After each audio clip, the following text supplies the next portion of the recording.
How is my business going to run in case of an emergency? Really important simply because you're going to ask a lot of questions. So having a continuity of operation, it's going to go through, it's going to list out all of your vendors, it's going to list out your emergency plan, where you're going to store stuff. So if you get stuck at the office because there's a snowstorm and you don't have internet, your continuity of operation plan is on the internet, but you don't have access to it.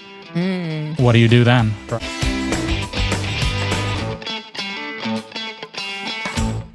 Hello, everyone. Welcome to ABA Business Leaders Podcast, brought to you by 3 Pi Squared. I'm April. I'm Steven. Well, hello, everyone. How are you today?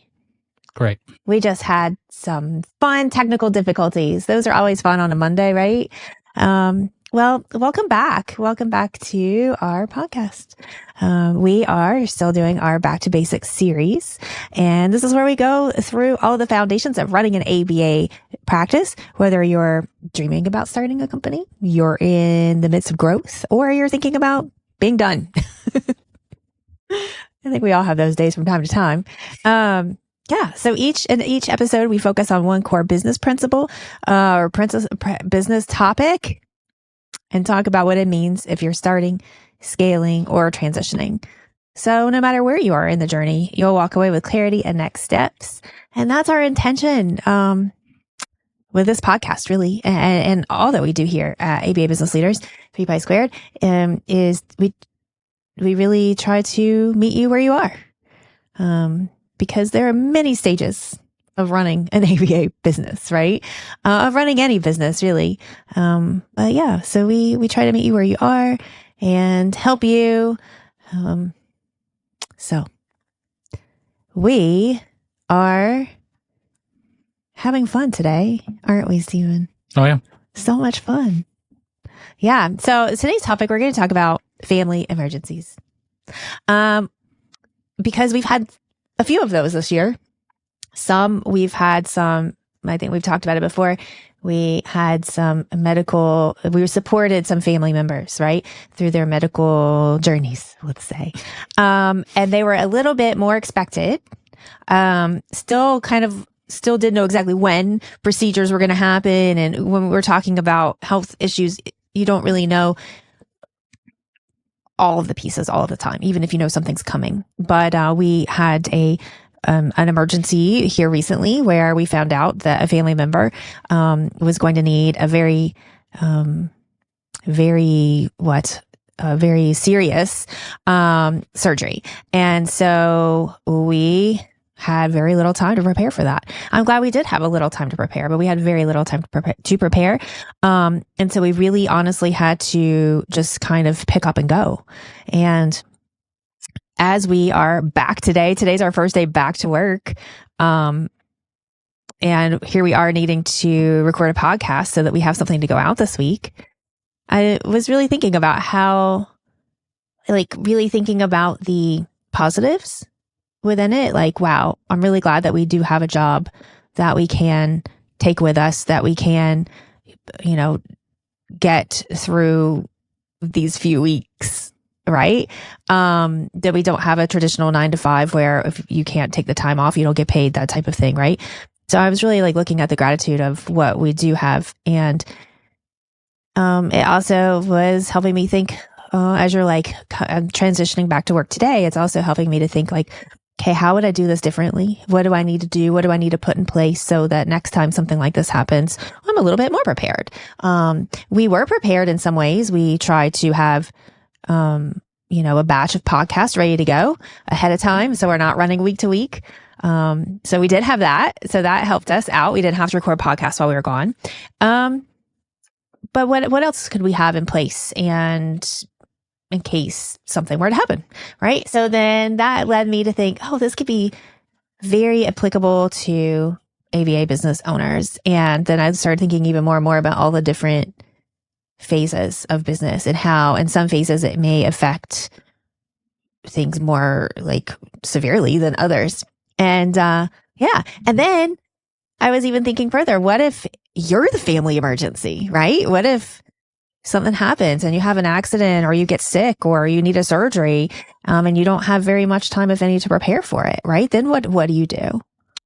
So yeah, so Steven is I think you're still decompressing from trying to figure out, like, once we turned on the podcasting equipment and all of a sudden things decided that they've updated or don't want to work, right? So we did go through a good solid hour or so of troubleshooting that. So what can we do to help you to transition into this podcast? I'm good. I'm good. Yep. All right. Okay. Well, so what happens when life happens? So honestly, that they're just, sometimes we can do the best that we can. And other times sometimes that means things just completely fall apart. And other times maybe it means just the bare minimum keeps running. And maybe there's somewhere in between, right? Maybe things run smoothly. And that's really the goal, right? Is for us as business owners, as ABA business leaders, to be able to step away and take care of family or our own health when needed without having much of a warning. So I'm kind of thinking about those as we're doing this Back to Basics series. I'm thinking about those guys, those of you who are just starting out, right? You're a solo BCBA and you have some cases. Maybe you have techs underneath you and you have a caseload. It's just you. So what would happen if you had to go take care of a family emergency for like 2 weeks to a month? Or if you are the family emergency and we're out of work for, weeks? Would you need to put your cases on hold? Would you have a backup BCBA to come in? But then here's the thing. You can't just have any BCBA come in and hold your cases and bill insurance for them if they're not credentialed underneath your company to be able to bill for them, right? Yep. So I don't know. I don't have your exact plan for what your emergency plan is going to look like. But I do know that the more you think about it ahead of time and you at least have an idea and you have something in writing and you have some at least bare minimum basics written down and you already have that go plan that you can count on in an emergency, because we all know that during an emergency, our mind is thinking about like our loved one or travel or, all the things, packing our stuff. How do we get there to that loved one who's having an emergency? Or, if it's ourselves, if all of a sudden we're in that place where we're like needing like emergent medical treatment, we're absolutely not going to be in that place where, let me make a plan for my team first. Right. Right. So really the agenda here is to talk about being aware and starting to think about what your plan is, even if it's a basic plan to start off with, and then adding to it as you go. So we'll talk about those pieces. But so as a starter, as a new business owner, and you're still the one wearing all the hats, where do you start? Well, I mean, you can purchase our handbooks and get a continuity of operation plan template, because as a healthcare practice, you are required to have a continuity of operation for your company.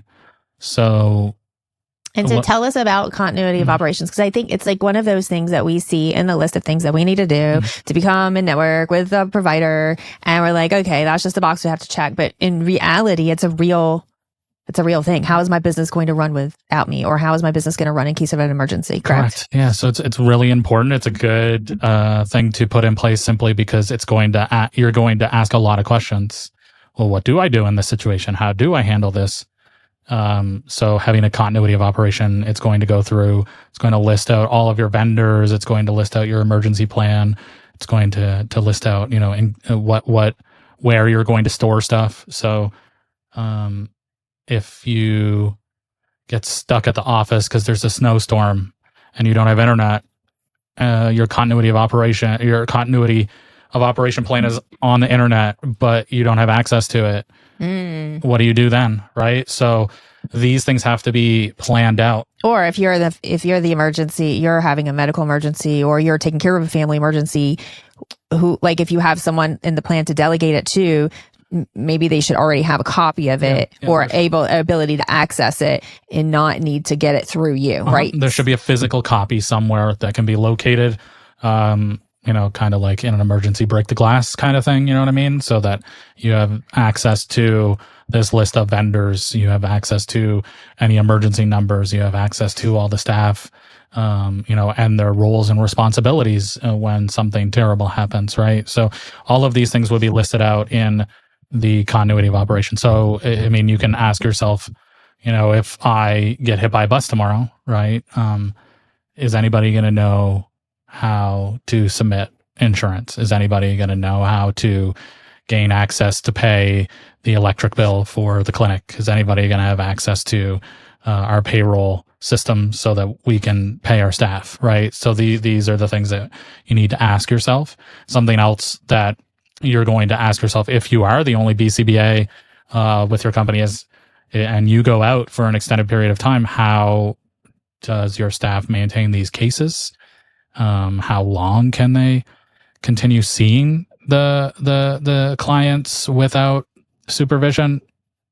So these are things that you need to ask yourself. So what some, and this is another reason why you're always saying collaborate with someone local, right? This is a great opportunity. So if you have a colleague in the area that you can tolerate or really you like, and they can be your continuity of operation plan and you can be their continuity of operation plan, right? So like if something terrible happens, they'll take on your cases temporarily if there's that availability. It'll be an emergency thing, right? But and then you would do the same for them.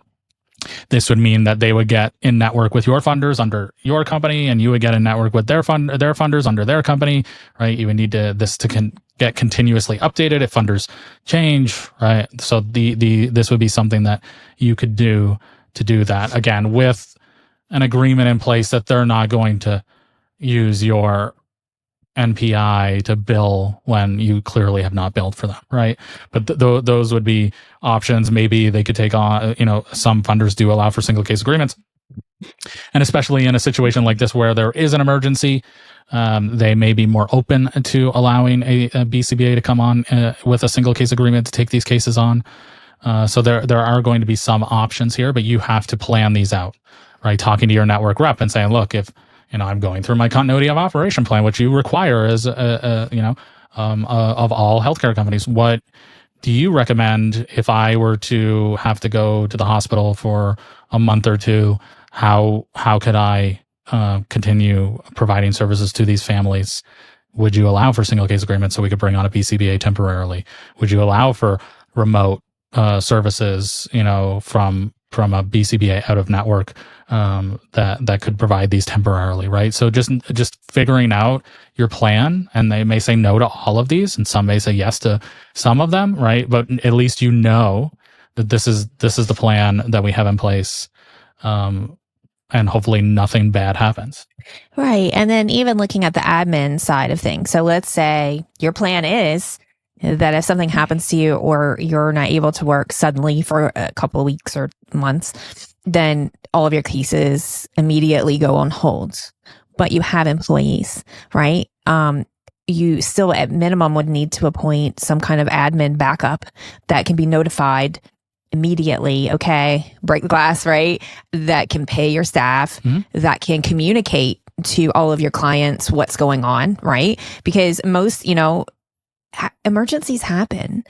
They really, truly do. And staff and clients and, colleagues are going to understand that these things just happen. And I think that, and most of the time, honestly, unless of an extreme case, it's really just that initial first week or two that you need someone to hold on to things until you can get above water to start answering some emails or to do a few things, right? Unless I guess you're in a coma or something, who knows, or right? you're dead at that point. I mean, at that point, it's not your problem anymore, I guess. But no, but I do. We even think about some of those basic pieces that sometimes get overlooked, especially if we're really looking clinically at taking care of our clients, which we absolutely should, but also who pays the staff, who unlocks the clinic, who, making sure that they're like go through all the things that you're in charge of and saying, okay, what's the backup for this?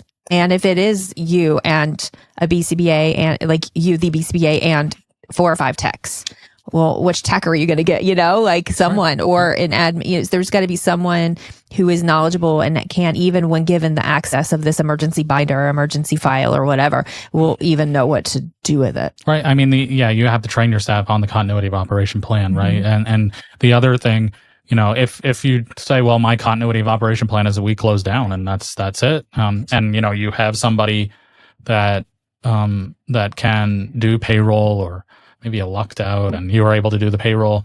I can guarantee something that is going to be asked for is, where's my treatment plan? Where are my last session notes? Because I have to go somewhere else now to get services, and my new provider wants to see my latest treatment plan. And so how do you get your clients their information? Right. So again, especially if you're the only BCBA, and maybe your techs do not have access in your practice management software to download the latest treatment plans, right? Or they don't get to see all of their they don't get to see all the clients. They only get to see their clients. So how do you handle those? So you need somebody that's going to coordinate this. So that may be your spouse or your significant other, maybe, right? That is going to kind of lead this if something happens, and then they're going to work with some of your staff, right? But you want some training. You want your team to know, hey, my husband's going to come in or my wife is going to come in and take this on, right? You've never seen this person before, right? You want to know how this is going to work. And so communication and training. There we go. Communication and training show up in every single tiny piece of running your company, right? Like there's not one that doesn't include that. But you may think that I'm going a little too far here, but I do feel like you need to have a backup for your backup as well. And your situation, your staff and your size of company and your clients and how you communicate things and what your plan is. But if you're the emergency, then maybe your spouse might not be able to step up in that moment to take care of it, right? Because they've got to take care of you, or you're in the same family emergency trying to get to the same place. So, it's hard, and that's why we're talking about it, is because it's one of those things that's so easy to be like, okay, it's not going to happen to me, or if it does happen to me, I'll deal with it then, or I don't really want to have to, I spend so much time trying not to focus on worst case scenarios. The last thing that I want to do right now is think about all the worst case scenarios. Yeah. I mean, this is kind of like a will, which, I'm being honest, we don't have a will. We're working on it. Mm-hmm. We're working on it. It's hard. But it is difficult. But it is really important to do this for your company. Again, this is where your values show up too, right? So imagine, what do you want this to look like for your clients and staff? If this were to happen while you were at another company and you didn't get any notification, you were just immediately laid off or terminated, and all of the clients lost services, how would that make you feel if you were working for a company like that, right? So probably not that great, right? And again, sometimes it's not going to work out, even when you put a plan in place. That BCBA that was supposed to take on these cases, maybe they just can't right now, for a variety of reasons, right? So whoever your whoever your backup is, right? Especially if it's external, I mean, you definitely want to talk to each other on a regular basis, right? Just to say, hey, I'm going through huge growth. I just opened up a clinic in another state, right? So then maybe we're looking for somebody else that could. Right. Well, that kind of takes us into that next stage of growth, the scaling, those people. Honestly, I feel like the most stressed out for the starters, right? Those people in their first year or two of business, and it's just them, those are the people that I feel the most stressed out for. Yeah, I mean, it's because they don't have anyone else within their company a lot of times to take this load. But those those people that are in the scaling, that's what we'll talk about. We're going to talk about now. There is a little bit more. There are a few more options. Yeah, I mean, it's similar to a no-no, right? So a non-clinician owned company. If they lose they've hired a BCBA and they only have one BCBA, and that BCBA decides this isn't the right company for them, or terminate them for whatever reason, now you have no BCBAs. All your cases stop, right? So another reason why BCBAs are typically employees and not contractors, right? Because the work can't happen without them. What are you saying, that they're a key aspect of a company? A little bit. Mm-hmm. I think the IRS says that if you're providing a key aspect of the company's operation, that you're an employee. Yeah. So, and so when I'm coaching in non-clinician owned companies, you may have found the perfect BCBA, and they're amazing and awesome, and you guys are going to be always happy, and it's puppy dogs and rainbows, you're immediately looking for your next one. That may be a part-time person, but you are immediately looking for the next one. This could take 6 months. You don't know what's going to happen in 6 months. And to be relying completely on someone else for the entirety of your business, not ideal, right? So, well, I mean, that's even a clinician-owned business, like, right? If you are the only BCBA, really that next step, even if you don't want to grow beyond, right? But if you have techs who you're responsible for, it really like that opens up the question too of should you at least have a part-time BCBA on payroll as credentialed within your company, a backup person. Well, that's what I'm saying. Honestly, collaborating with somebody local that has a business, a small business that would be open to doing that. Or maybe if two small businesses work together, we're like, you're your own business, I'm my own business. But in the case of emergency, can we like hold each other? Can we help each other? Yeah. Yes. Yeah. So that would be step number 1. And then step number 2, yes, even for a solo BCBA, again, this is everything depends on you, right? Same as a non-clinician owned company. Everything depends on this BCBA. We need, no offense, we need a second person, right? We just do. Anything can happen, right? And we don't know. And so that's not, again, it's not ideal that you would run any kind of business without some contingency plan in place. The key factor, what was that term? The key aspect. The key aspect.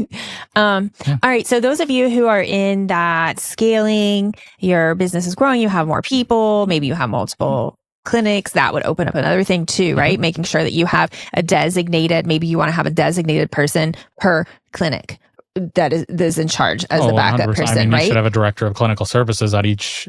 Right. And so I feel like that's where it gets a little easier in the sense of, okay, this person's already, running the show mostly here and knows the ins and outs and has the important passwords and to a certain. And it is and it isn't, right? Yeah. Because if you have a high churn, right? So if you're one of those lucky companies that has a turnover rate of 104%, this may be even more difficult because you're running around doing all of these things that you wouldn't normally do if you had adequate staffing. And so this could potentially be even worse, especially if, you're all up and down the eastern seaboard or you're all over on the West Coast and maybe there's a hurricane or maybe there's an earthquake, right? Like these things, like it's who knows, right? So again, this would be planning, right? So there is more moving parts when you have a larger company. But if you're in a good place, then ideally that you're going to have somebody that can lead each clinic and they can take over, or maybe you have someone in mind that is not a director level right now, but something crazy happens, they can handle it, right? And so you're training them as the backup to the backup, right? Right. And as we are, this is this growth, all these middle years that can span decades, right? Correct. But it's especially in the beginning of it, in the very beginning stages, right? Back to those beginners, right? Like the starters. As you're delegating, even if you're like, I'm probably not going to ever delegate ever, I'm going to do it all forever, all by myself. Right. Like having those work instructions and procedures and all of the things all written out of how you do things, because then as you grow, it's just another reason to have those, because then as you grow and you add team members and you're training them and you're updating your processes and your procedures, and then it's something that you have ongoing, right? You have these pieces kind of in place already, because your staff are in the know, and then you have the emergency manual that you can count on for those situations where those things that you don't want to necessarily have anyone else do. Mm-hmm. And those are your important pieces of information to have, to not share. But in the case of an emergency, you understand that you do have to share them. And these are the trusted people that you would share them with. Yeah. And I mean, we had Chris and Maria from the ABA, sorry, on the podcast, and they had 9 pregnancies in they had some crazy amount of pregnancies in 1 year, right? And so I'm going to be generalizing here, but 8 out of 10 times you're hiring a female BCBA, right? That's just a percentage. It's like 80% female. That's the field, and you are typically these are younger just because I think right now the average experience of a BCBA in the field is 3 years, something like that. So they're going to tend to be younger, right? And so they may have a baby, and then they say, yeah, I'm going to go out for like, I just want 4 weeks off, right? Something like this. Mm-hmm. And then they're like, I'm done. Like, I'll see you in 6 months, or, you have no idea. And if this is a leader in your company, you lose this person for an extended period of time, and then somebody else quits, right? Like, this is not like an unreasonable thing to expect to happen, right? This isn't like, oh, wow, that was like a rare occurrence, right? Like, it's not. So the dominoes tend, one large one knocks over the next one and the next one and the next one, right? So it's good to have some visibility, or like, okay, if this person can't take it, then I'll give it to this person, or like maybe I work with a mentor that can kind of run things while I'm out, right? So there are a lot of ways that this can be done, but you got to be thinking about it, actively thinking about it. And getting it out onto paper. Yeah. So, some things, if you're feeling overwhelmed right now and you're like, oh, I don't even know where to start. Right. So some questions you can ask yourself to kind of get things going. Who can step in to manage operations if I'm unavailable? So even before that, if you already have a list of things that you do, if you don't, that might be a great place to start. Just even a quick list of, okay, these are the things I'm responsible for that are critical to keeping the business going, right? I think that's something to help narrow down and to prioritize if you're just starting from scratch with any of this, is what's critical in keeping the business going. Sure. And having like some kind of a password system, right? So getting one of these 1Password, Apple Password, something like this, where you're storing your passwords and your usernames so that someone will be able to get access, because you can tell them, oh, we use this, and we use Rethink, and we use Gusto, and we use blah blah blah blah blah, right? But if they can't log into them, then telling them on a piece of paper is not going to do anything. You're very good at reading my mind, of course. Okay.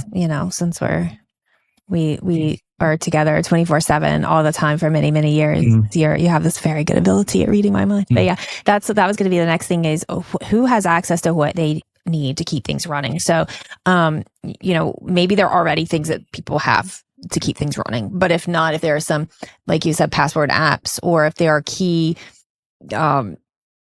pieces of information that you typically are the one that does, and you're not sharing those with other leadership members, you need to be able to have a way to share those in case of emergency, right? And I know that, like, with a lot of, I can hear people right now saying, well, I wouldn't want to give everyone access to all of my passwords. So, and I get that, and that's not what we're saying, but having something in place so that they can access the main passcode to the ones that then they would need access to keep the business running. Now, if you're like, hey, these particular passcodes, they won't need to keep the business running. They've already got what they need to keep the business running, then great. So I think, like, and that I'm saying, like, things to keep the business running, but I think that might be a little different per business, but that would be like key billing information, especially if you outsource for billing, like knowing who to contact for that, or if you do billing in-house, and if you are the biller, who have you trained to do billing in case of your absence, how to pay your staff, how to communicate, how to, like, clinically, who takes over clinically to make any kind of decisions, maybe even determining what decisions can be made in your absence and what can't, maybe specify like a short-term absence, right? What decisions can be made. And then, do people know who to call if something goes wrong? And I think, who are you going to call? I think that all of these pieces, like, what is vital to keep the business going? Who can do it? Do they have what they need to do it? And let's get this all written down on paper so that it can be distributed as needed. And then it can, like, what is that? Deconstruct. Oh my gosh. You know where it blows up? Like Mission Impossible? Like, here, I'm going to pass you the self-destruct. Why could I not? I don't know. Anyways, you know what I mean? Because then when you come back, you're probably going to want to change all your passwords. I mean, yeah, you're probably going to want to update your plan. Yes. What worked? What didn't work?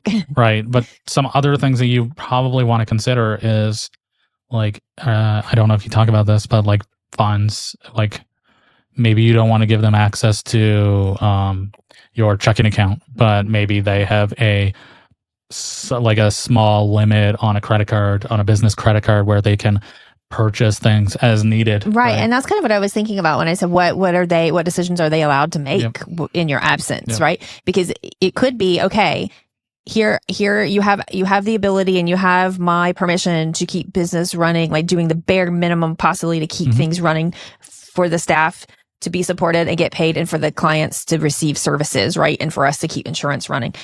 So it's important to know what you want that to look like. And but what if we do need to purchase things? What kinds of things can they purchase? And I think that's a great idea, having an emergency credit card versus here's access to the entire banking. Right. And this may just be a low limit credit card that you intentionally keep low for that very reason. Or maybe you allow them to, like a lot of these things you should have already built in place, right? Like, I mean, no, you should have your lease on auto draft, right? Like, like things like this, like to simplify your life. So you're not just, oh, did I pay that bill or not? Right. Like all of these things, if you have all of that stuff automated as much as you possibly can, that will make it easier. But there may be some things that they just have to purchase, like the printer blows up. Well, we need a printer, right? Like, so but if the break room is out of coffee, do we just like, it for a while, right? So maybe they have an Amazon account where they have a limit already, right? And you have to approve it, but maybe you give them approval access. I don't know what this looks like. And maybe you don't know what this looks like, but that's why we're having this podcast, so that you can start thinking about, what does this look like? Who am I going to put in this place? Who would I trust in this situation? Right. And, it's an important conversation to have. It really is. It's very important. All right. So, okay. There honestly wasn't like transitioning onto transition. Those of you who are like doing all the steps working on selling your business or closing your business. Honestly, I feel like all the middle years and getting all of these pieces in place and having practice, and not that I'm hoping an emergency on you. But maybe your emergency is you decide, okay, peace out. I'm going away for a week. I can't handle this anymore. I've trained you guys. I've put all the systems in place, and I want to see what happens when I step out for a week. And so for me, when I was thinking about this next phase, I was more thinking about like almost no longer as an emergency. I was like, oh wow, what about that? Like you are like removing yourself. Like the whole plan during this point is to remove yourself from the equation, right?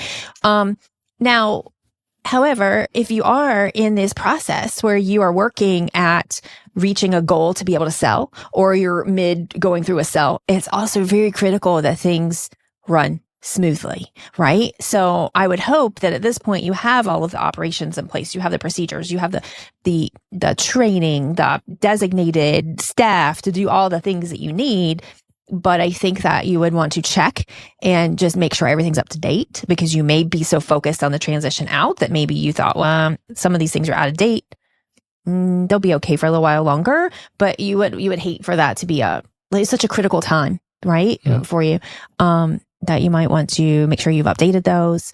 But I was even thinking, it's kind of, this is what you're working towards, right? Yeah. I mean, that's the whole goal is to that when you walk away, the thing still runs. And because I mean, your walking away may not be selling. Your walking away may be like, you just have like 1 or 2 business meetings a year just to keep, just to keep in touch, to make sure all the things are running smoothly, but other people are running it for you. Correct. Yeah. I think that, if it does end up selling, having this plan where you can show them, look, because one of the things that a lot of buyers want, especially if it's a smaller ABA company, is they'll want that BCBA to stick around for a while.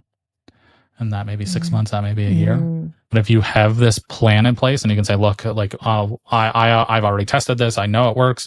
When I step away, this is who comes in and takes over.